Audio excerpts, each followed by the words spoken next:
And you know that time when you're in the middle of a song and the song like stops for a beat and the audience is looking at you almost like asking you what's coming, what are you about to do? And then you hammer drop that just huge riff on them and the place erupts and you get that just instant feedback of man, you're killing it, and you are reaching us. You're doing exactly what we want. And so that's something that I was really fortunate to be able to experience from time to time as part of that environment.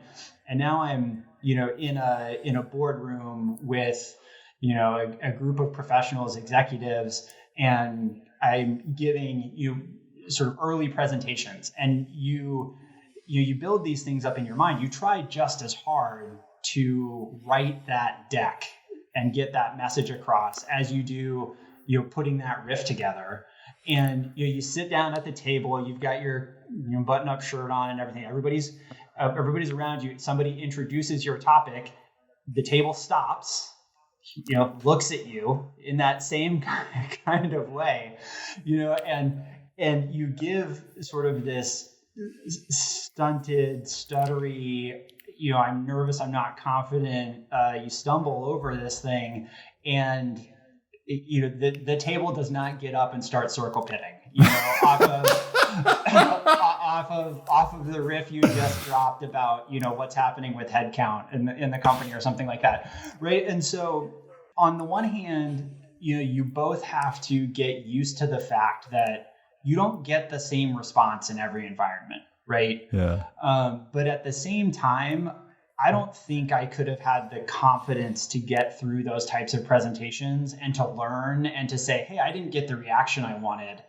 What could I do differently to get the reaction I want?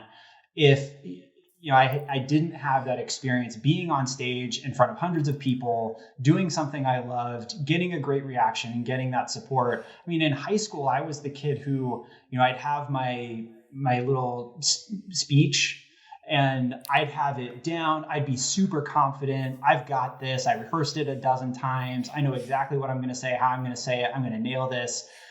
I'm perfectly okay. And then the moment I open my mouth, it's just nothing. I've got nothing. I'm beet red. I'm stuttering. I'm sweating bullets. And that was me, right? And I couldn't speak. And hardcore changed that for me. I mean, it really did. And it gave me this sense of being able to be at the table. And sometimes it goes really well. Sometimes it doesn't.